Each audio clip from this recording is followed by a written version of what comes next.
एका घरात महिन्याची 1 तारीख उजळली होती. मोबाईलवर मेसेज आला, सॅलरी क्रेडिट.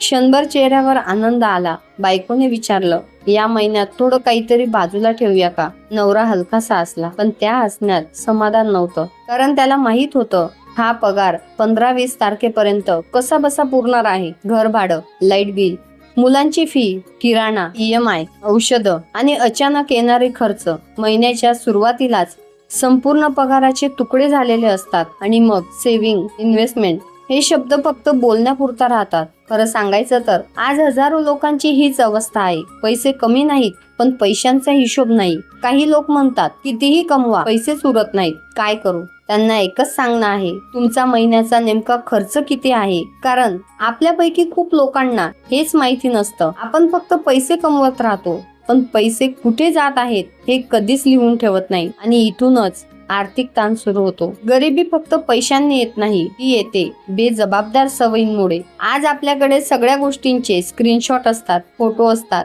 व्हॉट्सअप चॅट असतात, पण स्वतःच्या आयुष्याचा हिशोब नसतो. इन्शुरन्स कधी संपणार आहे, कुठला हप्ता कोणत्या तारखेला आहे, बँकेत किती ऑटो डेबिट आहेत हे विचारलं की घरात शोधाशोध सुरू होते. आणि ही फक्त कागदांची अव्यवस्था नसते, ही आयुष्याची अव्यवस्था असते. कारण जिथे हिशोब नसतो तिथे भविष्य सुरक्षित नसते. एक गोष्ट लक्षात ठेवा, ज्या घरात पैशांचा आदर केला जातो त्या घरात पैसा टिकतो. आणि पैशांचा आदर म्हणजे काय, तर प्रत्येक रुपयाचा हिशोब. तुम्ही महिन्याला किती किराणा आणता, किती पेट्रोल लागतं, किती मेडिकल खर्च होतो, किती फालतू खर्च होतो, हे सगळं जेव्हा तुम्ही लिहायला सुरुवात करता तेव्हा खरा धक्का बसतो. कारण आपल्याला समजतं आपण गरजेपेक्षा जास्त भावनांमध्ये खर्च करतो. कोणाचं लग्न, कोणाची पार्टी, कोणाचा वाढदिवस, लोक काय म्हणतील, या सगळ्या गोष्टींमध्ये आपण स्वतःचं भविष्य विकत असतो. आणि मग अचानक एखादी मेडिकल इमर्जन्सी आली, नोकरी गेली, व्यवसाय मंदावला की माणूस पूर्णपणे तुटून जातो. कारण त्याच्याकडे पैसे नसतात.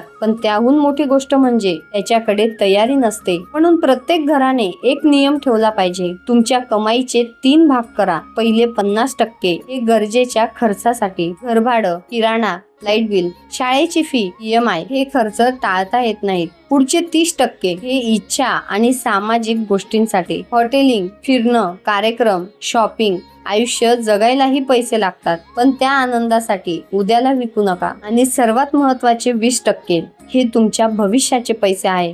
त्यातले काही इमर्जन्सी फंड मध्ये, कारण संकट सांगून येत नाही. आणि बाकी लॉंग टर्म इन्व्हेस्टमेंट मध्ये, कारण प्रत्येक आई बाबाचं एक स्वप्न असतं, मुलांचं शिक्षण, स्वतःचं घर, वृद्धकाळात शांत आयुष्य. पण स्वप्न फक्त पाहून पूर्ण होत नाही, त्यासाठी पैशांची शिस्त लागते. मंडळी, मोठं घर असणं म्हणजे श्रीमंती नाही, मोठी कार असणं म्हणजे यश नाही. रात्री झोपताना उद्या काही झालं तरी आपण सांभाळून घेऊ, हा आत्मविश्वास असणं ही खरी श्रीमंती आहे. आणि हा आत्मविश्वास एका दिवसात तयार होत नाही, तो तयार होतो छोट्या छोट्या सवयींमुळे. दर महिन्याला थोडी रक्कम बाजूला ठेवल्यामुळे, प्रत्येक खर्च लिहून ठेवल्यामुळे आणि स्वतःलाही एका मर्यादेत ठेवल्यामुळे. लक्षात ठेवा, पगार कमी असणं ही समस्या नाही, पण हिशोब नसणं ही खूप मोठी समस्या आहे. कारण ज्याला स्वतःच्या पैशांचा मार्ग माहिती असतो त्याला आयुष्याचा मार्ग शोधायला जास्त वेळ लागत नाही. आणि शेवटी एकच सांगते, कमाईपेक्षा सवयी श्रीमंत बनवतात. विचार आवडल्यास व्हिडिओ लाईक करा, शेअर करा.